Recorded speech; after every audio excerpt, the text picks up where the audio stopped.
She ordered acid poured on my 6-year-old. She stood there, watching, arms crossed, smiling, all because of chalk, all because a 6-year-old dared to draw sunflowers on the sidewalk. Karen didn't warn. She struck. She burned. But she made one mistake. She turned a mother into a weapon. Now I'm coming for everything she built. Her board, her name, her freedom. You think it ended with handcuffs? Think again. What we uncovered next was bigger than chalk, deeper than scars, and darker than anyone was ready for.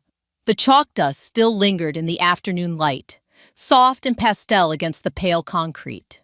My daughter, Lily, 6 years old, was crouched with fierce concentration, her little fingers gripping a pink stick of chalk like it was a magic wand. She was drawing sunflowers today, big, beaming ones, with smiling faces and wobbly stems. I watched from the porch, coffee growing cold in my hand, heart swelling at the simple joy of it.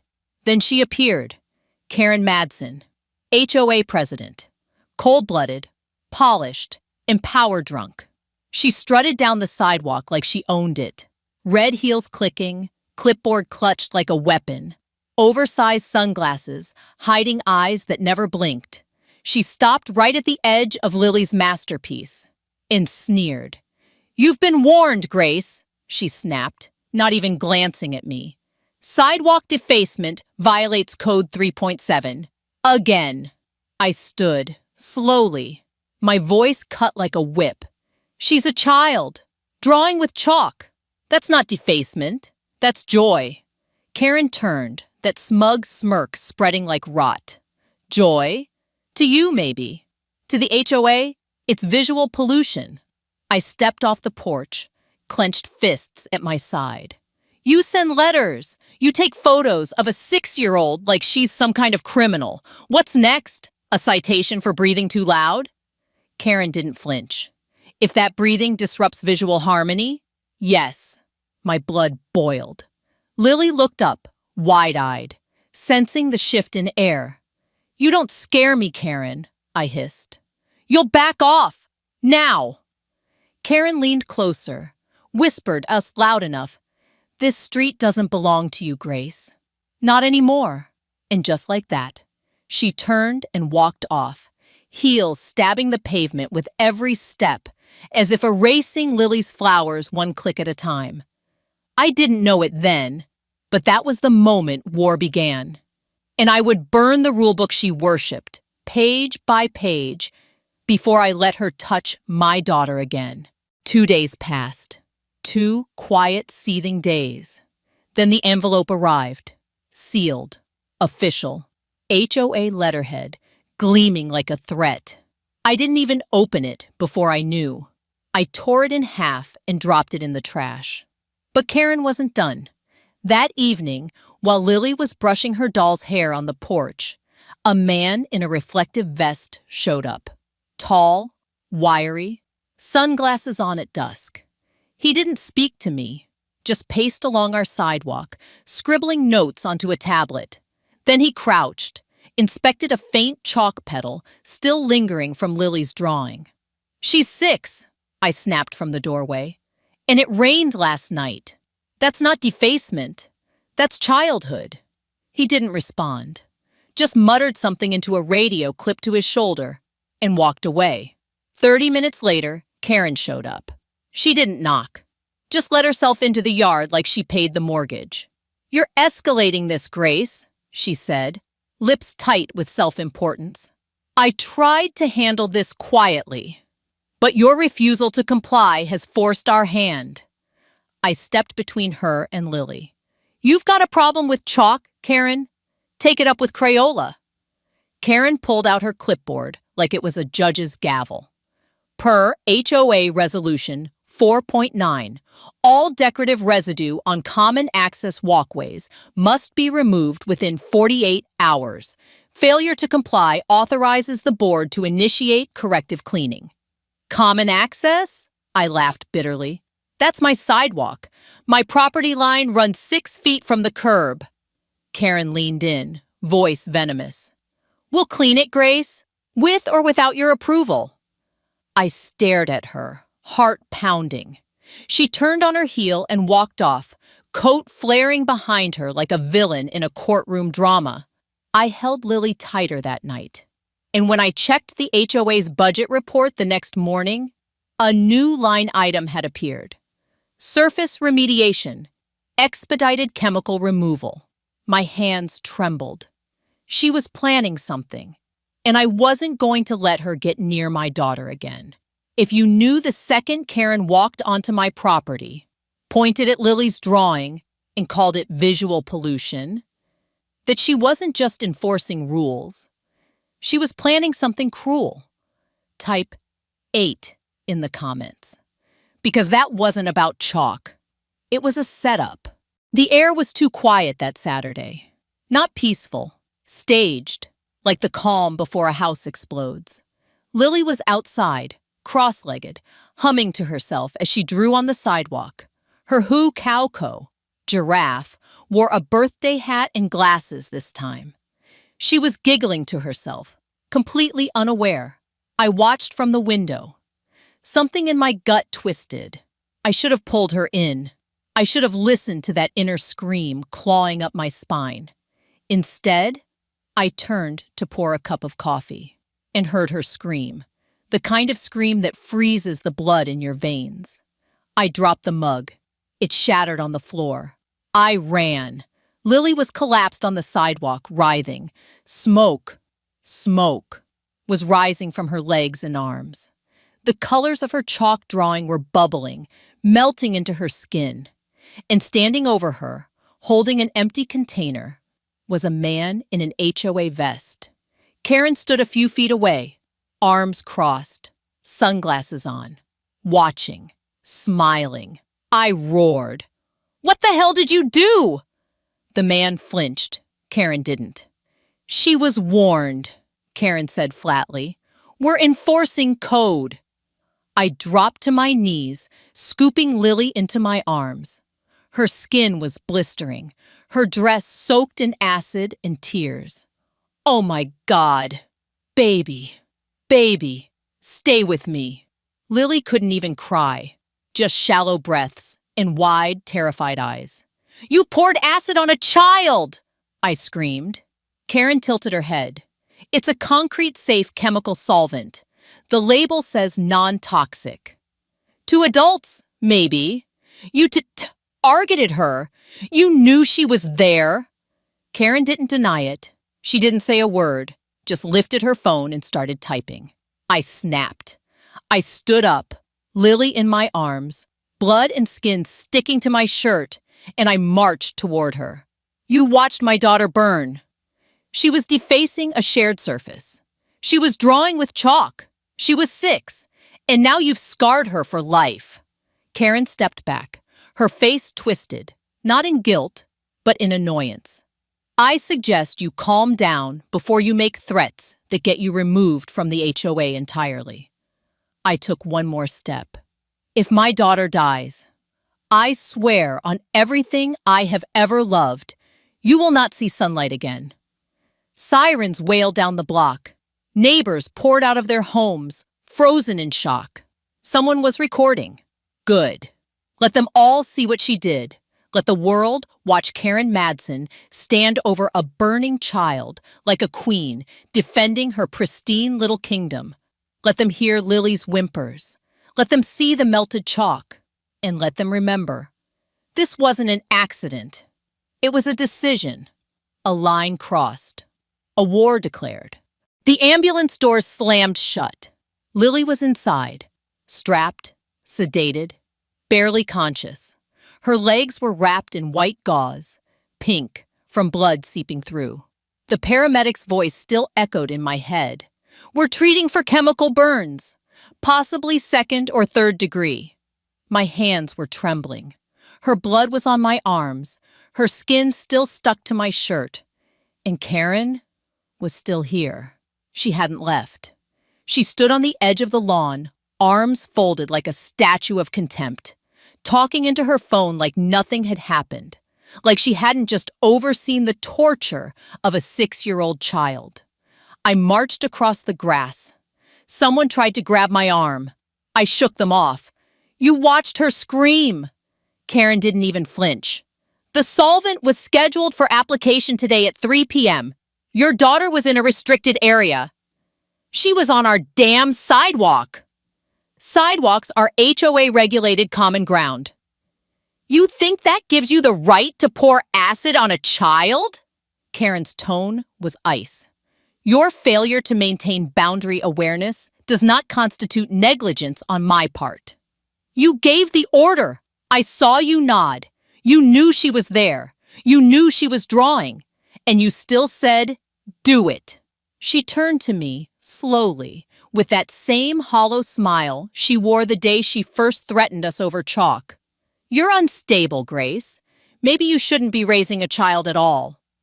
That broke something in me. I launched forward. Not to hit her. I didn't even know what I intended. But I moved. 2 neighbors grabbed me, held me back. My fists clenched so tight I couldn't feel my fingers. Let me go! She stood there and watched my daughter burn. Karen stepped backward now, just a half step. But I saw it. The flicker. That sudden shift in her eyes. For the first time she felt it. Fear. I pointed at her. You smile now. You hide behind codes and clauses. But I swear, by the time I'm done with you, you'll be the cautionary tale they whisper about in board meetings. You'll be the stain that never washes off this neighborhood. Phones were out. Neighbors recording. No one spoke. Even the wind seemed to hold its breath. Karen, ever proud, fixed her blouse and said flatly, You're trespassing on HOA property. I laughed. Loud. Bitter. Good. Let the lawyers write it down. Let the jury hear it. I'll make sure they play that line back while they show pictures of my daughter's skin being eaten alive. She said nothing more. She walked off. But her heels weren't clicking anymore. They were dragging. And I knew, deep in my bones, she was starting to feel it. The fire she lit, it was coming for her now. The hospital lights buzzed overhead. Too bright, too cold. Lily lay in the pediatric burn unit, unmoving. Her tiny hands wrapped in gauze. Her legs raised. Monitors beeped softly beside her, oblivious to the hole in my chest. I sat there for hours, motionless, watching the IV drip like a countdown. Not crying, not breathing, just burning. Karen did this, and I was going to bury her with her own signatures. I pulled out my laptop right there in the hospital waiting room, fingers shaking, jaw clenched. I opened the HOA's online archives. Password protected? Cute. I built military-grade decontamination systems. Firewalls didn't scare me. 2 hours later, I found it. A budget line added just last week. Surface remediation. Expedited chemical removal. 1,700. Vendor. EcoStrip Solutions. I cross-referenced the vendor. Industrial solvent distributor. Registered for commercial use only. Required municipal approval for public applications. Karen had none of it. I printed everything. Photos, invoices, chemical reports, HOA meeting notes, where she declared, phosphoric compounds are safer than water. I wasn't done. I contacted the vendor directly. This is Grace Keller, chemical engineer, former federal contractor. One of your products was just used on a child. She's in the ICU. I suggest you tell me who authorized the purchase before I subpoena every document you've ever filed. The man on the other end stammered. It was Karen Madsen.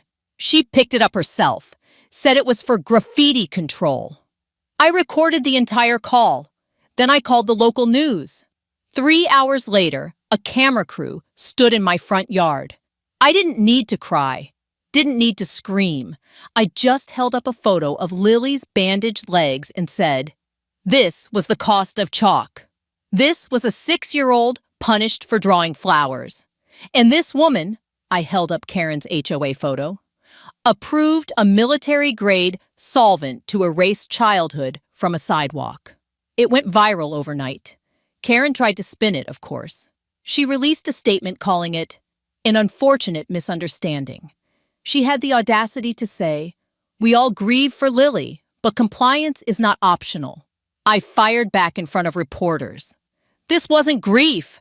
It was policy weaponized, power abused, and I'm just getting started. Behind me, the entire block had gathered. No one said a word, but one by one, they began taping drawings to the sidewalk. Rainbows, hearts, dinosaurs, sunflowers. Karen didn't realize it yet. But this wasn't just about Lily anymore. It was about all of us. And I was going to be the voice she could no longer silence. 3 days after the news broke, I thought Karen would finally retreat. But I underestimated the delusion of a woman who's never been told no. She didn't apologize. She didn't hide. She launched a press conference, a folding table, a red HOA banner, a row of board members like puppets. And Karen, standing front and center in a white blazer like she was the Virgin Mary of suburbia, spoke with perfect, rehearsed cruelty. The incident involving young Lily Keller is deeply regrettable, she began, voice dripping with artificial sweetness. However, this HOA cannot function under emotional blackmail. If we allow graffiti, yes, even from children, we set a precedent for chaos. Chaos? My daughter's skin peeled off her legs. She wasn't finished. We urge residents not to participate in disruptive protests or unauthorized sidewalk decorations. Compliance is peace. Compliance is order. I stood in my living room, shaking. Then the phone rang. A neighbor, a friend. Whispers spread like fire. HOA was passing a new emergency rule. All sidewalk artwork to be reported and erased within 24 hours, or the property owner faces fines up to $500 per day. They were silencing chalk. They were erasing grief. They thought they could choke out a movement by threatening bank accounts. I grabbed my jacket, stormed outside. Half the block was watching the live stream, eyes wide, jaws tight. I looked into the nearest phone camera and spoke slowly. Karen Madsen just declared war on children, on expression, and on memory. Let her fine us. Let her try to wipe our sidewalks clean. She can't erase what we remember. You want compliance, Karen? I said directly to the lens. Then comply with criminal court subpoenas. Because guess what? I held up the vendor contract I'd printed that morning. You forged the authorization. You signed chemical delivery under a non-existent committee. That's fraud. And I just filed a federal complaint. You want to play fire with chalk? Let's see how you handle subpoenas drawn in ink. The next morning, I woke up to a printed flyer shoved in our mailbox. Remove the art or face HOA legal action. It wasn't signed, but the font, the phrasing, it was Karen's venom. I didn't take it down. Instead, I added something. I taped Lily's drawing, scanned, enlarged, laminated, on the front door. Her sunflowers, her crooked smile, her world before it burned. And underneath it, I wrote in bold red marker, "You erased the chalk. You will never erase her name." The neighborhood was watching now. And Karen just lit a match in a dry forest. She had no idea how fast this fire was about to spread. The courthouse was packed, not in a tabloid circus way. No flashbulbs, no screaming headlines, but in that heavy, humming silence that only comes when people know they're about to witness something permanent. I sat in the second row, Lily's drawing folded in my coat pocket like a sacred vow.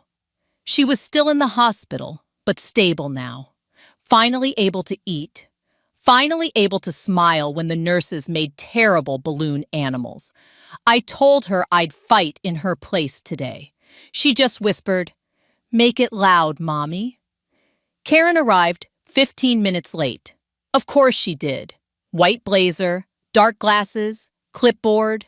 That same smug mouth twisted into what she probably thought was confidence. She didn't look like a defendant. She looked like she was auditioning to lead a parade. And yet, even with all that posture, I saw it. The shake in her fingers when she set down her documents. The fire was reaching her now. We'll now hear argument in Keller vs. Madsen, the judge announced. Judge Franklin, stone-faced, no-nonsense, military veteran turned circuit judge. The kind of man who probably scared hurricanes into changing direction. My attorney started with calm precision. Your Honor, we will demonstrate that the defendant, Karen Madsen, acted with deliberate negligence and malicious intent when authorizing the use of industrial-grade chemicals on a public sidewalk, knowing a child was present. We will further show that she misused HOA funds, falsified records, and attempted to silence community dissent with retaliatory fines. Karen's attorney, a slimy man with a $2,000 suit and the morality of a wet sponge, stood. We maintain this was a tragic accident. My client acted within her authority to maintain community standards. I stood up. Bullshit! The courtroom gasped. The judge's gavel slammed. Mrs. Keller, you will sit. I will. But let me say this first. I turned, locking eyes with Karen. You called what happened to my daughter a tragedy. That word implies it was fate, that it just happened. No, you made a choice. You signed the forms. You nodded at the man holding the chemical jug.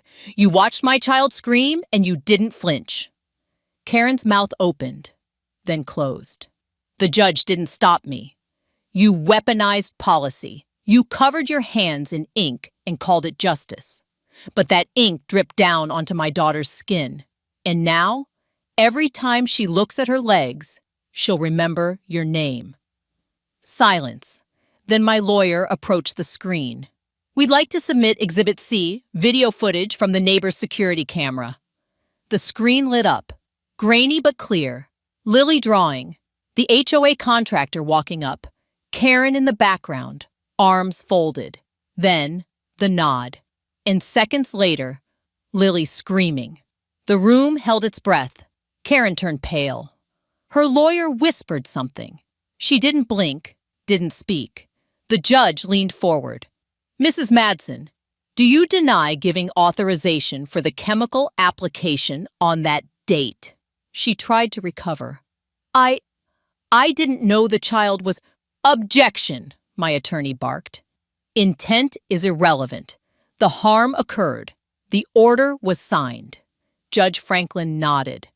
I've seen enough for today. This court will move to trial. All charges, including civil liability and criminal negligence, will proceed.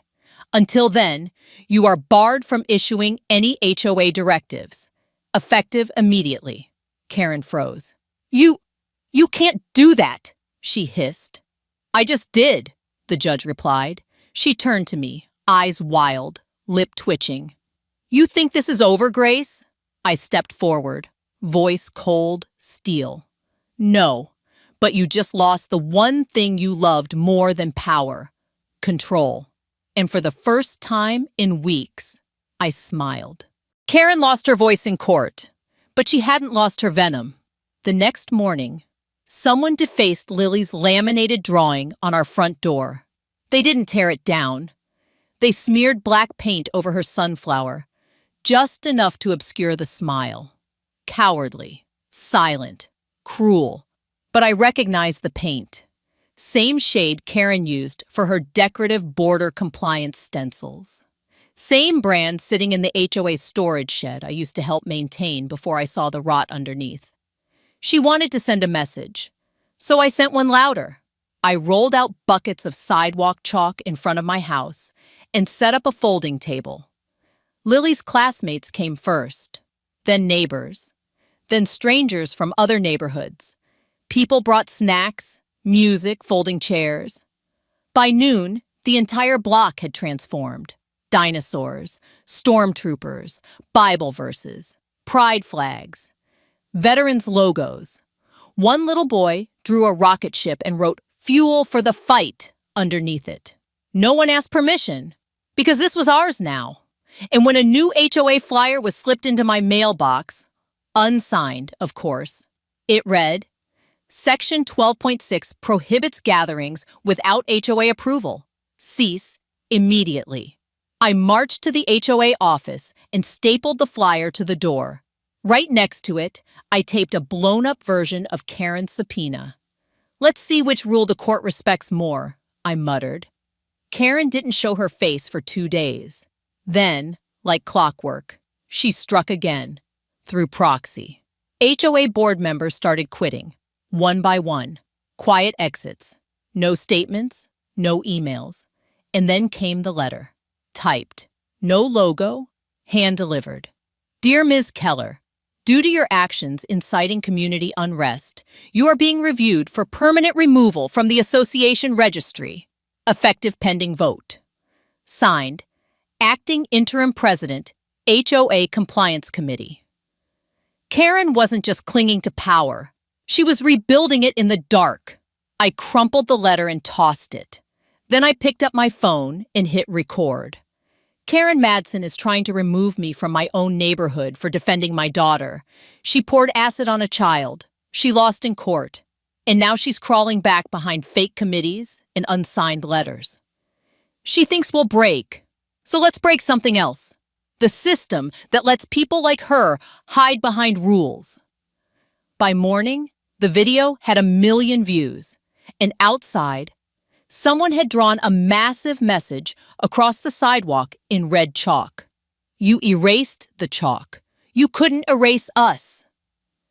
That afternoon, I wheeled Lily out in the sunlight for the first time.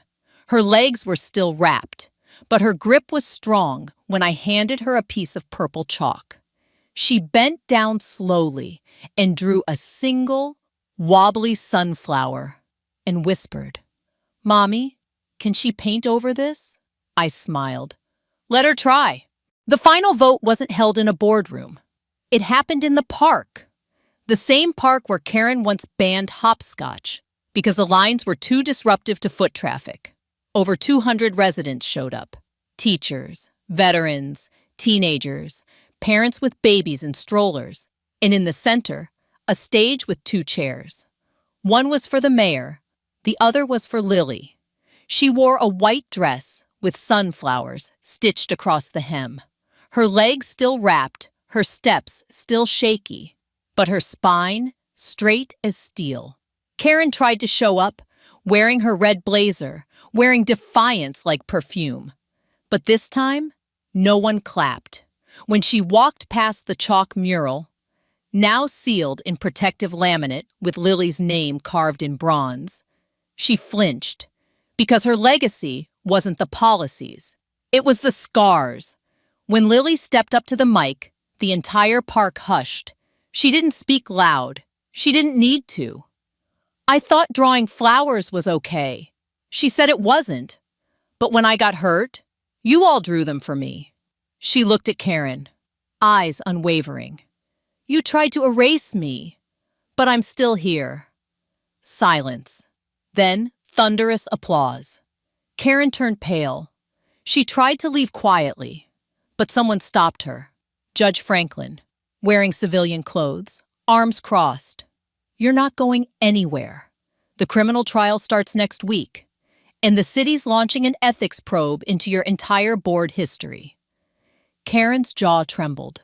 No clipboard, no camera, no control, only consequences. That night, I sat beside Lily on the porch. She held a piece of blue chalk. Not to draw, just to hold. She's really gone, isn't she? Lily asked. I nodded. And she's not coming back. Lily grinned. Then can we draw as big as we want now? I smiled. Baby, we always could. It started with chalk. Just chalk. A 6-year-old drawing sunflowers on a quiet sidewalk. But power doesn't need a reason, only an excuse. Karen didn't just pour acid on a drawing.